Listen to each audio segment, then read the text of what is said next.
Good morning, dear children. I hope you all are fine. Let me hope that you all are keeping the textbook with you.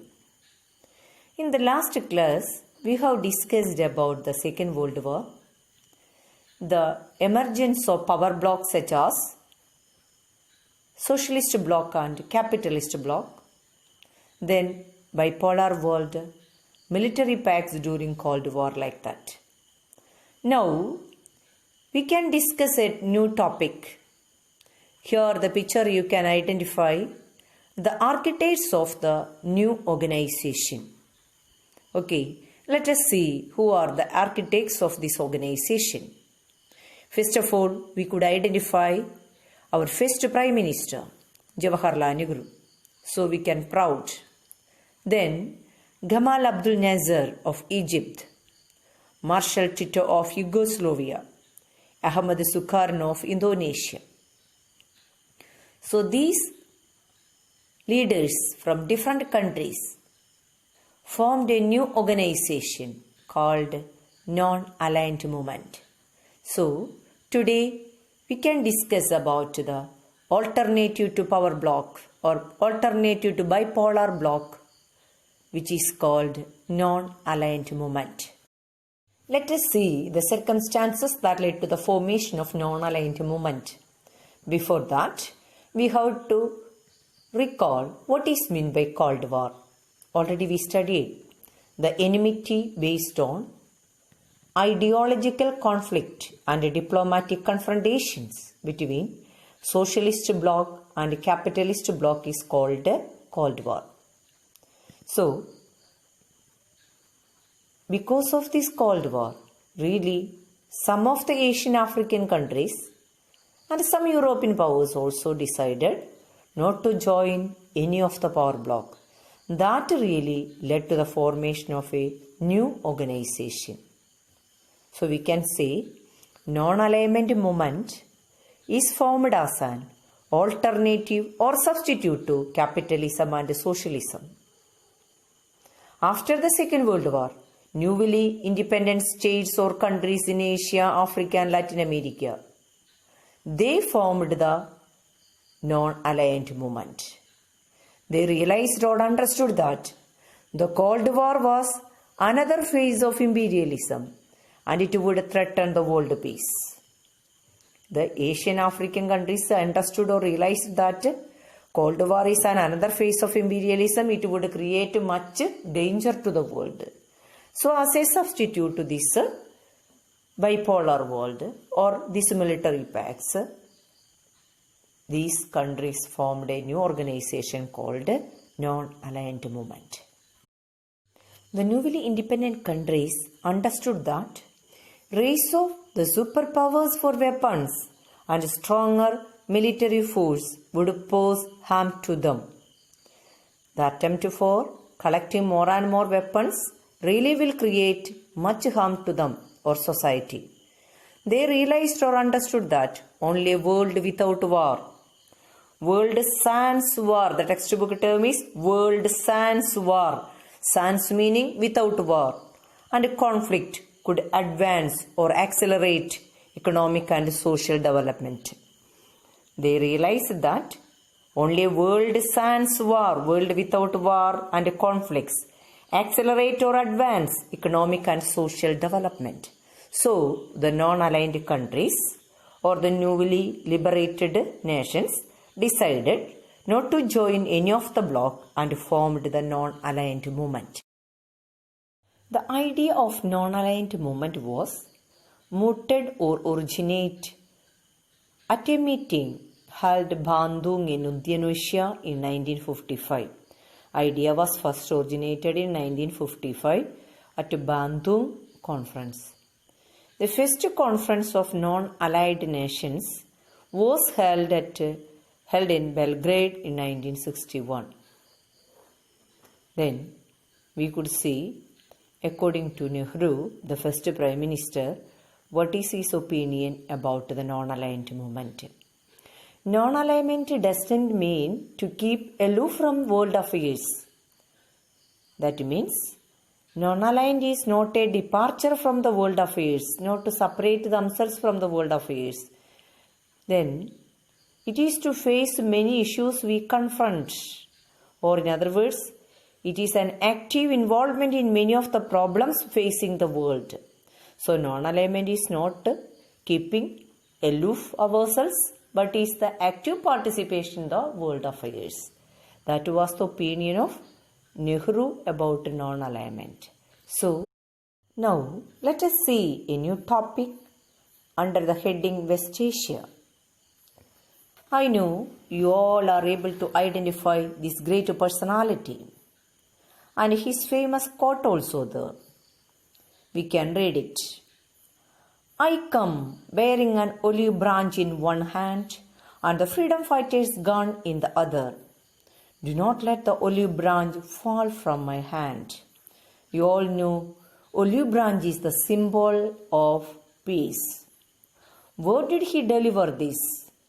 It was his famous speech at UN Assembly in 1974. And you could able to identify Yasser Arafat, who was the chairman of the Palestine Liberation Organization, which in short called PLO. What was the circumstance, or what could be the circumstance that prompted him to deliver such a speech? For that, we have to identify the reason for the conflict. The basic reason for the Palestine-Israel conflict is really Israeli Jews and Palestine Arabs both want the same land, or they consider this land as their homeland. That is the basic reason for Palestine-Israel conflict.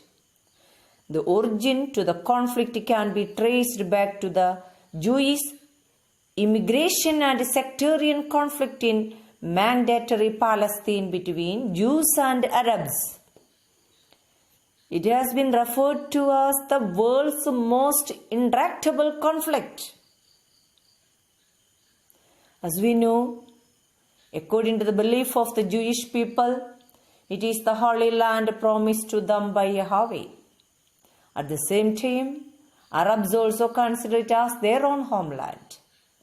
Very early time onwards, they had settled in this territory which was early known as Palestine. So both want the same land. That now also continues in the different newses we could see.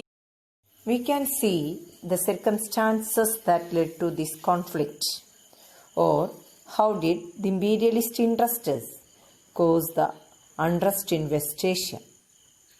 Until the First World War, the territory including Palestine was part of the Turkish Empire. We already know Turkey Sultan was the great power all over the world before the First World War. But Turkey was defeated in the First World War.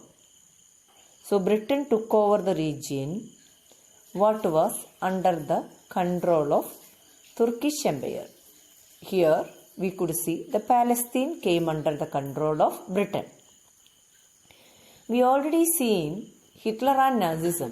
In that we studied Hitler hated the Jews because according to Hitler, Jews was responsible for the failure of Germany in the First World War. Here we could see Jews helped the Britain in the war. Then the British Foreign Secretary known as Arthur Balfour declared the establishment of a Jewish nation in West Asia as a reward. In other words, Britain gets support from the Jewish people. So, Britain was ready to give a land for the Jews. Which land they want to give? This Palestine they were ready to give to the Jewish people because Jewish people was wandering here and there without their homeland. So, the British Foreign Secretary Arthur Balfour declared the establishment of a Jewish nation in West Asia as a reward for the support of Jews to the Britain in the First World War. This is known as Balfour Declaration. We already know that Jewish people were wandering in the different parts of the world without their land.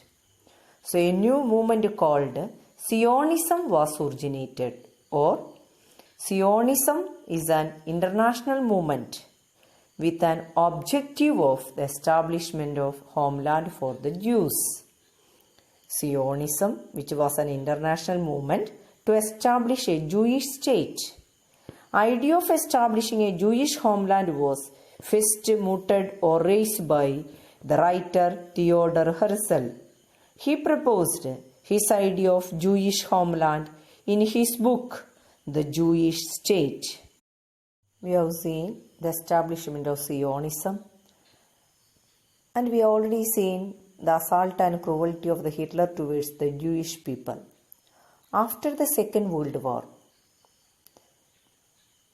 this idea of homeland for the Jews got more strength. Or during the Second World War also, Hitler's cruelty towards the Jews intensified the formation of a separate Jewish state. After the Second World War, the Britain left Palestine without creating a compromise between Arabs and Jews. In the same day, when did Britain leave Palestine? The Jewish people declared the new nation called Israel. Or in other words, we can say 1948, the nation Israel was formed. So, wars broke out between Israel and Arab nations because Arabs lost their homeland. They considered Palestine as their homeland. Israel seized or captured Palestine, expelling the Palestinians from their homeland. The Palestinian refugees, that means Arabs, migrated to various Arab countries. New country called Israel was formed by Jewish people in 1948. So we have seen Arabs lost their homeland. So in this context, with an objective of establishing a nation for the Palestinians, a movement called Palestine Liberation Organization was formed with Yasser Arafat as the president. We already know he died. After a series of bloodshed and the massacres, Israel agreed in principle to recognize Palestine as a free nation. Even though they agreed, it did not implement in a proper manner. This agreement, mediated by the USA took the leadership to make agreement between Israel and Palestine, is called the Oslo Pact. It was signed in 1993. But the provisions in the pact are yet not to be implemented. So the Arab nations, Organization of Petroleum Exporting Countries, they made a strategy to resolve the Palestine issue using the oil. How did they implement it? They executed this strategy by reducing oil production and increasing the price. They considered or they used oil as a political weapon to solve the problem. How did they try? They tried by increasing the price of the oil and reducing the oil production to solve the problem of Palestine. Let us see the main points from this portion. PLO is an organization which is formed for the formation of a nation for the Palestinian Arabs. Leader of the PLO was Yasser Arafat. Then till the First World War, Palestine was a part of the Turkish Empire. After that, it came under the control of Britain. So, the help given by the Jews in the First World War, Britain declared the establishment of a Jewish nation in West Asia It is known as Balfour Declaration. Then we have seen Zionism, international movement with establishment of or with an objective of the establishment of a homeland for the Jews. 1948, the Israel nation was formed, expelling the Palestinians. So, the Palestinian Arabs migrated to the different countries. Then we could see Oslo Pact was signed in 1993 between Israel and Palestine by the mediation of the USA to form a free nation for the Palestinians.